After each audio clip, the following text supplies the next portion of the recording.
density of water times soil moisture times just the V.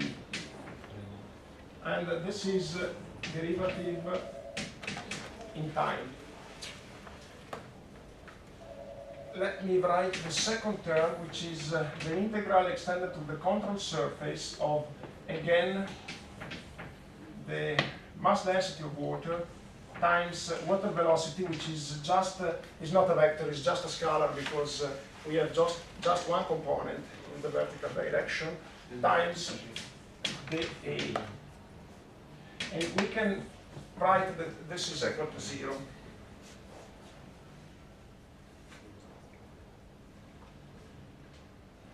Let me try to get a connection with the form of the Reynolds transport theorem that I introduced to you about 1 month ago.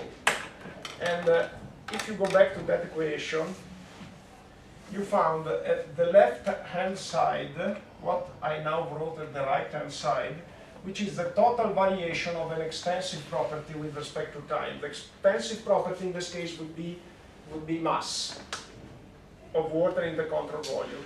If we assume that the mass is balanced, then we can write that the total variation in time is 0. And I said that this total variation is given by two terms. One is a volume integral, which is a source term, I said, which takes into account mass of water that can generate into the control volume. And we can represent this source term as a change in time of the soil moisture. If soil moisture changes because some water is entering, and we will see the second term in here, if again the mass of water is entering, this causes an increase of soil moisture, and we can consider it as a source term. And this source term is given by a flow of water through the control surface A. The flow is driven by the water velocity Vz, and then we can multiply this by the elementary area, and then we get cubic meters per second here, and the mass density of water, which is kilograms versus cubic meters. And therefore we get kilograms versus second as a result of this. And the same dimension we find here, kilogram versus second, because you see here, you have mass density, kilogram over volume, multiplied by volume, becomes kilograms. Theta is adimensional, divided by t is kilogram versus second. So basically what this equation says, simply, it says the amount of water that crosses the boundary of the control volume increases the soil moisture. That's it. Again, the amount of water that flows through the control surface increases soil moisture. This is an application of Reynolds transport theorem.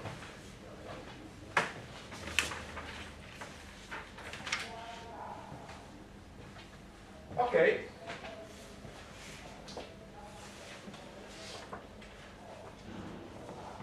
Now, to simplify things, let's refer to an infinitesimal volume of soil.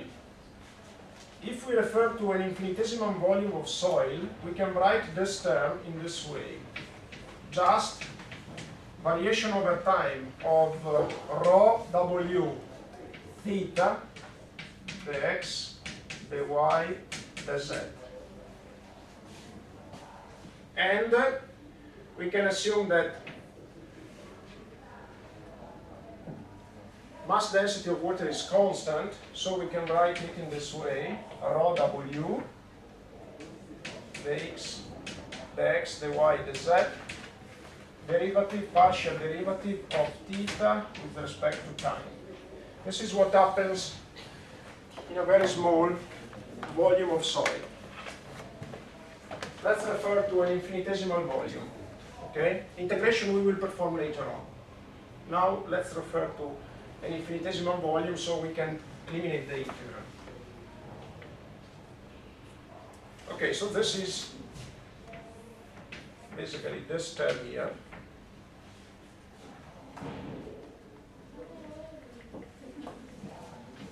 And now, this, let's develop now, let's rearranging this second term. And let's consider what happens actually. Actually, we have a column of water, our infinitesimal control volume. And here we have this infinitesimal volume is characterized by ordinate z, and because it's infinitesimal, let's say that this is z plus dz.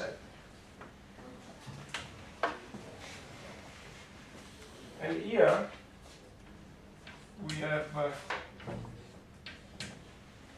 Vz entering, and here we have Vz plus partial derivative of Vz with respect to z times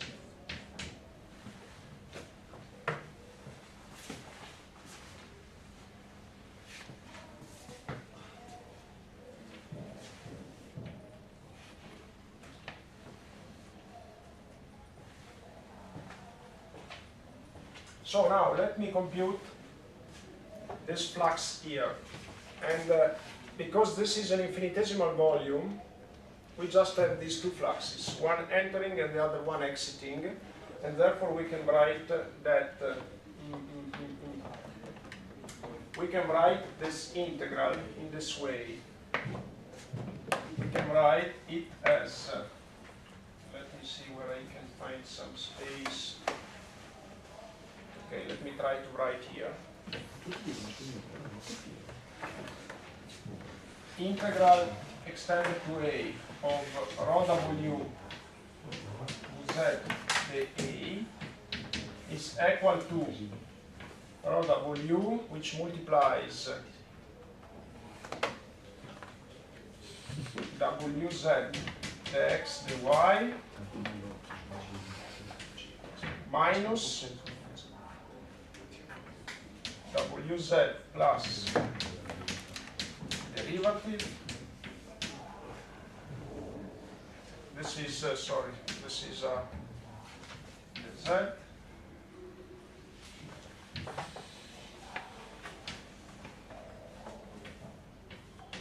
The x, the y again. What I did basically is to multiply W, rho W, times the flux entering here minus the flux exiting here.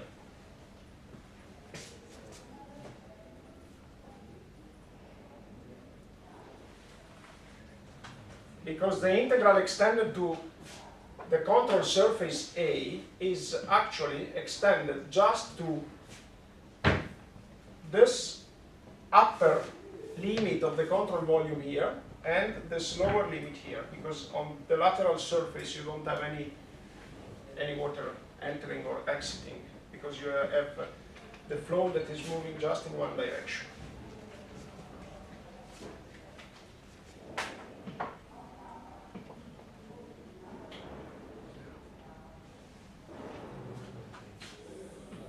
Now I go to write here, because what I now want to do is, you see that there are a couple of components that eliminate each other. So let me write again rho W, which multiplies what? Vz dx dy minus Vz dx dy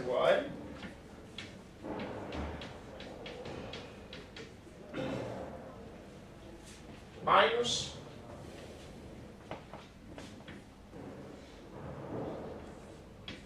derivative of Vz with respect to Z, the x, the y, the z. This is the result of the second term rearranged. Rho W, which multiplies minus z.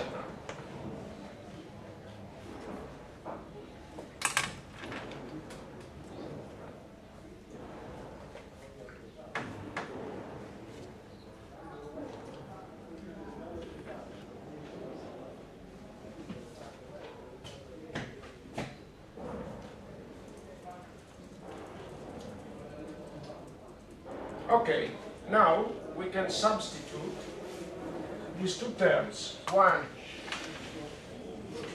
and 2,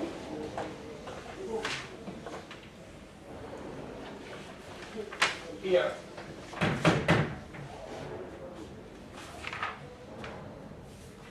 And let me just note, to simplify things, that you see we have two terms here that are equated to 0. If I have joint factors, I can eliminate them. So,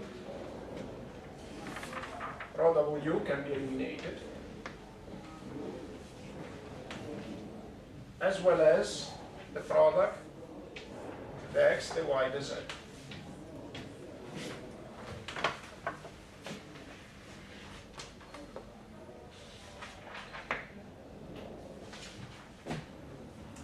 So it becomes very simple, and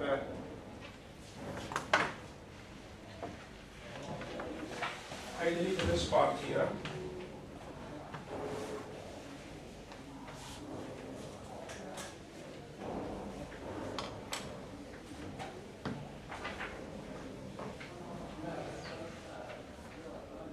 And now I can simply write that partial derivative of theta with respect to time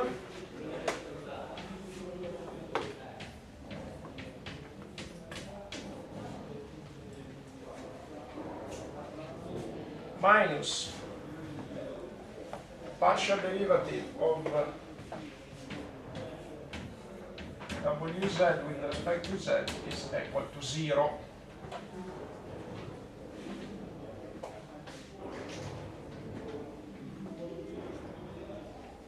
This is the result of the mass balance equation.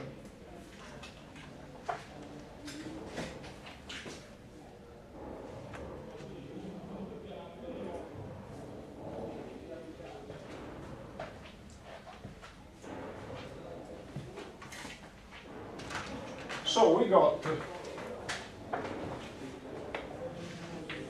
two equations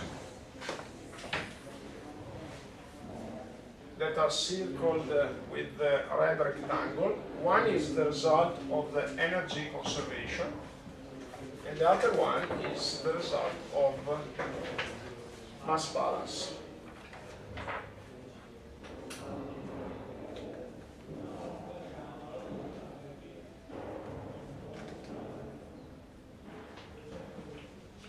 Now the only thing that we have to do is to combine them, because you see that we can substitute Wz here. So we have to combine the two equations, simply combining in order to get one. Given that we can get one equation, just only one, it's better if we try to derive this single equation. It's very simple.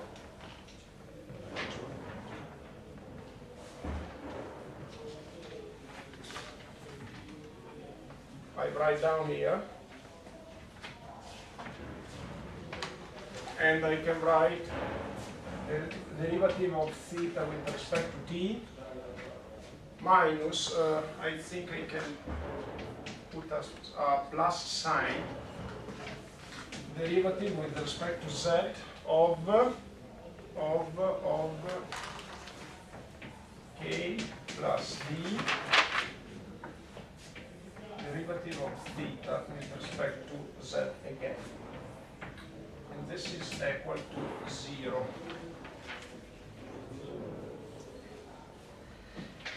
This is our final result, which is called Richard's equation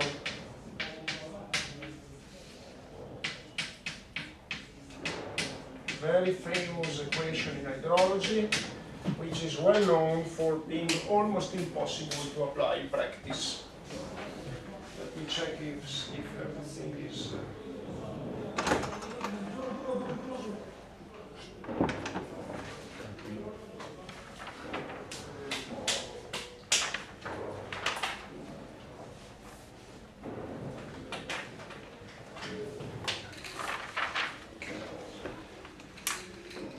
Now, first of all, I noticed I checked with my notes. I had a minus sign here in my notes because when you apply this scheme, some authors put here a minus here because indeed while you move in the downward direction, you have a decrease of velocity, and therefore, if you put a minus here, you change. You basically change the sign here, but this is not relevant because what is relevant is indeed you have a variation along Z, and depending on the sign that you put here, of course, you have to consider the sign in which the change is computed. What I mean to say is that here I put a plus sign in the change of velocity. It means that if you have a decrease of velocity, then your variation in WZ, in VZ is negative. So if you put a sign plus here, as I did, if you notice a decrease in velocity in practice while computing the solution, you have to put a minus here, because you assume that the change is positive while going downstream. If you find that the change is negative, then you have to change the sign here. Therefore, you have to keep always in mind what the convention that you used. We used a convention where the velocity going from upstream to downstream is, the change is positive. Okay, so if you find that indeed the change is negative, then it means that you have to represent it with the minus sign.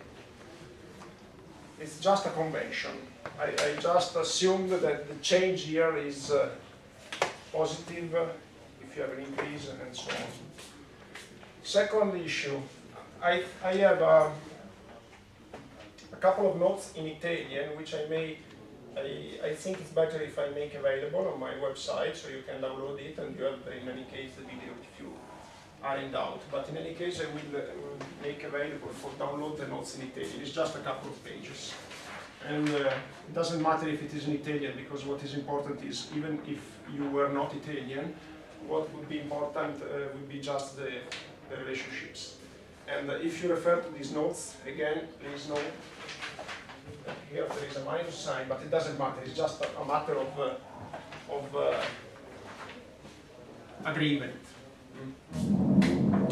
Now, this equation, if you want to solve it, what you are obtaining? You are obtaining soil moisture, depending on time, and depending also, because I didn't make this dependence explicit, depending also on x, y, z, because theta is depending, you see, this is a partial derivative.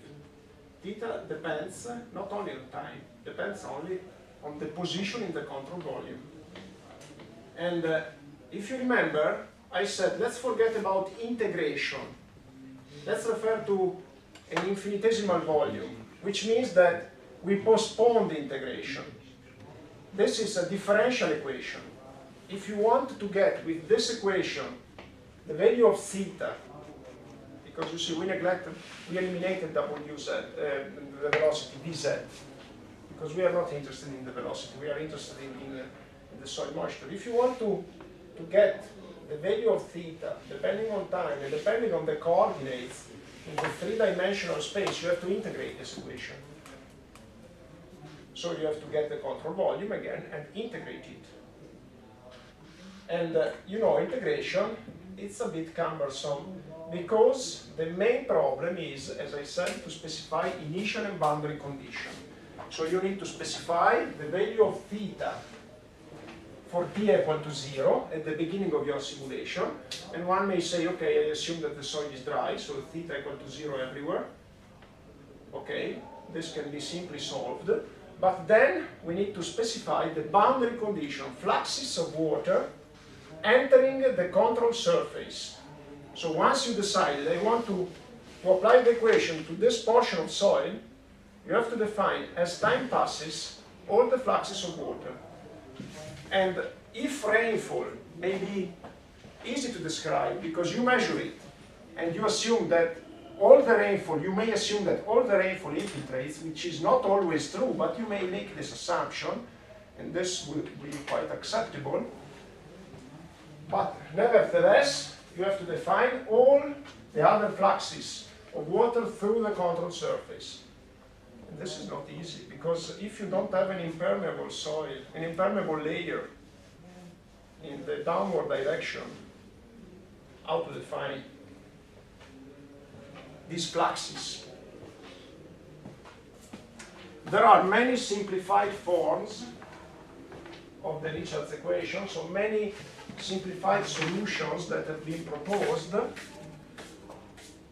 And there are also some empirical methods, very simple, like the one that we adopted, like runoff coefficient is an empirical method which can be derived by simplifying, of course, the Richards equation. For instance, you start assuming homogeneity in space, and therefore you have no more dependence of theta on space, but just on time, and you may introduce simplifying assumptions and so on, and you arrive at very simplified methods. And now I would like to mention a couple of these simplified methods. Before I go on, did you get any previous background about the Richards equation or not? No? For everybody? Everybody says no? Okay, somebody of you in hydrology, no. But usually it's not a subject for basic hydrology courses. But anyway, I think it is important. I decided to deal with it because last year I had a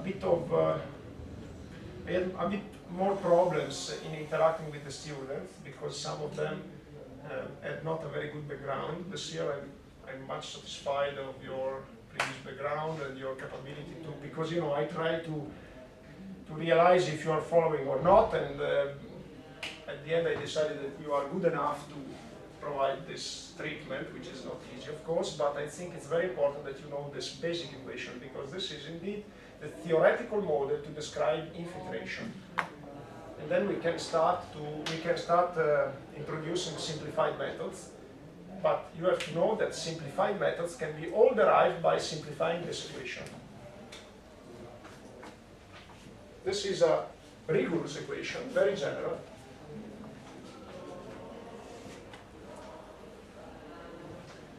Now, let me introduce a simplified method. This is a quite easy treatment, at least for the first 5 minutes, and I'm sure that you already know this method, which is widely used, and it's Orton's method for infiltration.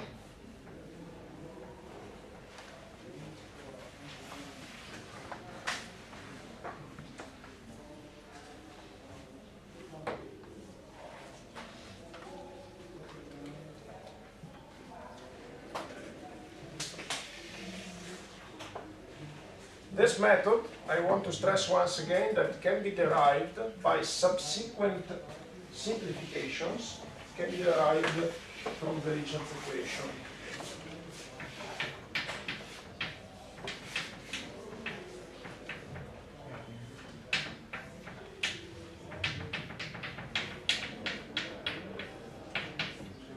A few words to relax a bit about Robert Orton. Robert Orton was an American hydrologist. He lived, I think he died in 1943-45, something around that time, and he was born around 1870. And he is one of the most famous hydrologists ever, and he performed a lot of experiments in his garden. and basically what he built a network of channels to dry up his garden. He was a researcher, but he realized the value of practical experimentation, and therefore he realized a small lake and a network of channels in his garden, and put some rain gauges there and some flow measuring station, and he was able to derive for his garden a kind of estimate of the fluxes of rain and the surface runoff and infiltration. And therefore, by elaborating the data that he collected in his garden, he proposed this method. Later on, it was shown that this method can be derived by simplifying the Richards equation. And this is something that we may expect, because if you find a good experimental evidence and a good theory, in principle they should agree. And if there is no agreement, it means that there is something wrong or something more that needs to be investigated. But in this case, after a lot of years, it was proved that indeed what he found can be explained by using the Richards equation. Very simple. He indicated with Ft the infiltration rate, which means water height that is infiltrated in the soil, intensity of water height that is infiltrated in the soil. So the unit of measure of infiltration is millimeters per hour, for instance, typically, which means that if you get an infiltration F which is equal to 10 millimeters per hour, it means that every hour you have 10 millimeters of rain that are infiltrating. So this is infiltration intensity. And we found that the infiltration intensity can be obtained by summing two terms, which is an asymptotical term Fc plus a term which we may call F0 minus Fc in exponential decay. So, like this.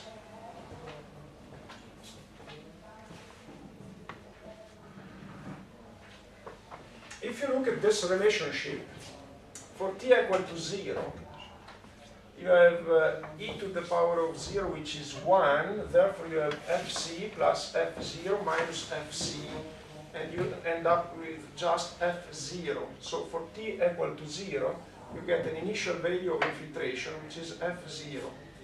While for t tending to infinity, this term is vanishing, and therefore you get infiltration tending to Fc. So let me try to draw a graph as a graph which reports on the abscissa time from 0 onward, and here we can display Ft, and if you put in evidence here Fc and F0, the behavior is like this. So you have that infiltration starts from an initial value, which is F0 greater than Fc, and then infiltration tends to a constant as time passes, which is called Fc. And this is quite intuitive.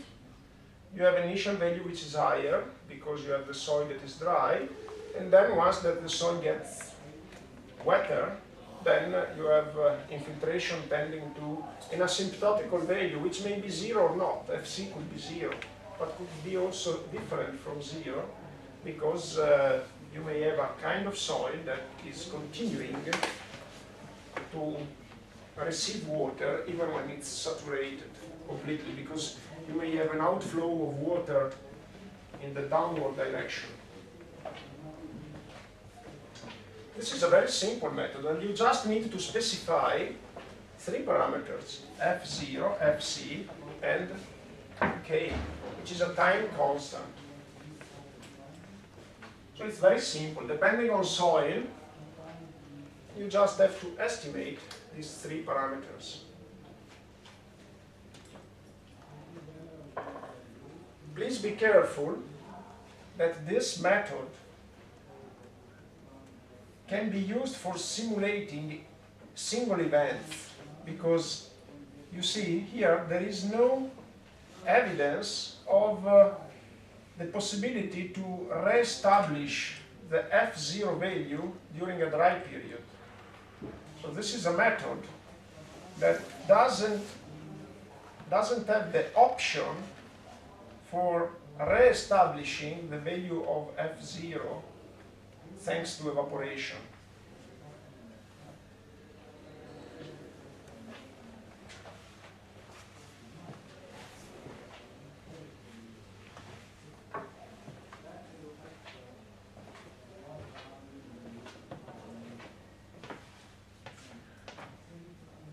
In fact, it was conceived when simulations were typically carried out at the event scale. Continuous simulation became a typical frequent application in hydrology only recently, with the increasing availability of computational means, because in the past they didn't have many computational means, so they were forced to simulate for limited time spans, typically single events. Okay, one problem is in this method, and here, because you see it's very simple, so far it's very simple, just 3 parameters. One problem, and now I am complicating a bit the treatment, is if rainfall is lower than F0. Because if rainfall is greater, it's perfect. If you have rainfall here, let's suppose that rainfall intensity is constant, and it's here. Let me indicate rainfall with I. And let's suppose it's constant. This is an assumption that is not needed, but just for simplicity, let's suppose that rainfall is constant. What is needed is to suppose that it's higher than F0. In this case, it's perfect, because this describes the amount of infiltration. The Orton curve describes the amount of infiltration. But if rainfall is lower than F0, you understand that this method doesn't work, because you can't say that you have an infiltration equal to F0, which is greater than rainfall. Of course, infiltration will be equal to rainfall in this case. Of course. So let me try to make a bigger graph, because now I need really a big graph to explain what happens if rainfall is lower than F0.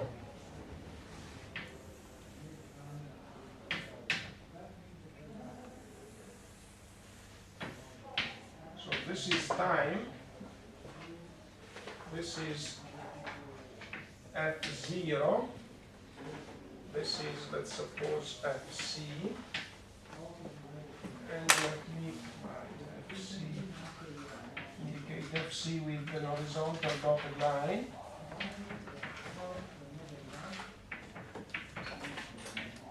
Okay, now the curve will be like so.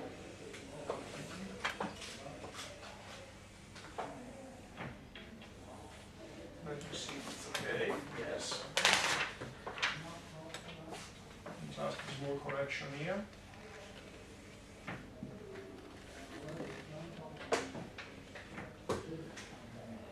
Okay, and now let's suppose that rainfall is here. So what would you conclude in this case? You would say, easy, infiltration is equal to I, to rainfall. Yes, easy. At least until,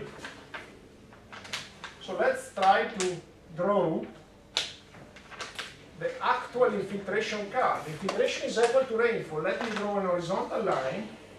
But what happens when you get into Orton's curve?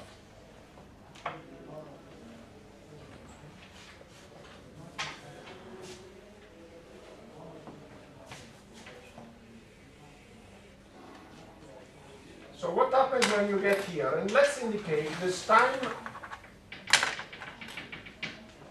instant as t prime.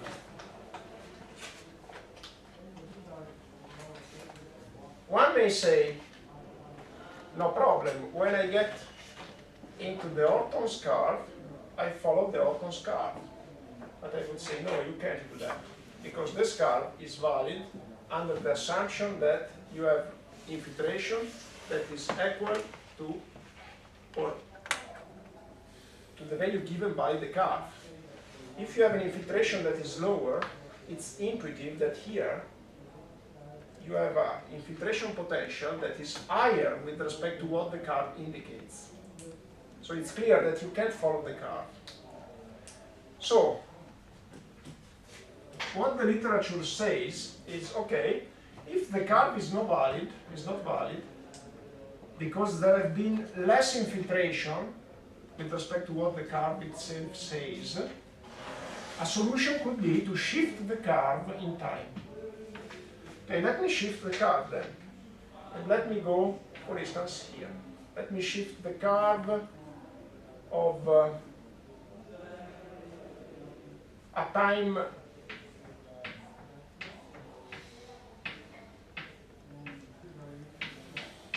T star. So I move here and then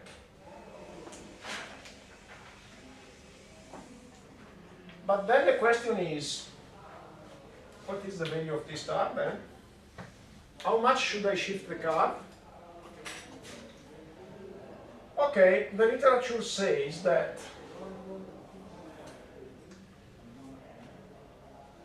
the time shift should be determined by equating this area here